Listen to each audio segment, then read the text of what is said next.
नमस्कार. श्री स्वामी समर्थ. कुंभ राशीला जुलै महिना कसा आहे बघूयात. वैयक्तिक उपक्रमातून गाजणारा असणारे घरातील तरुणांचे भाग्योदय होतील. सहकुटुंब मौज मजा करताल. हा महिना कुटुंबासाठी चांगला आहे. पौर्णिमेजवळ सत्कार होतील. परदेशी नोकरीचा लाभ होईल. खरेदी विक्रीत जपा. क्रिएटिव्ह कामात मानसन्मान होईल.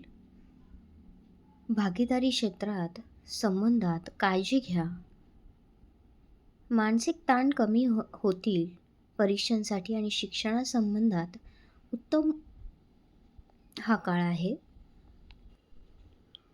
तुळशीचे रोप लावा. दररोज पूजा करा. दत्तगुरूंची उपासना करा. कष्ट कमी होतील.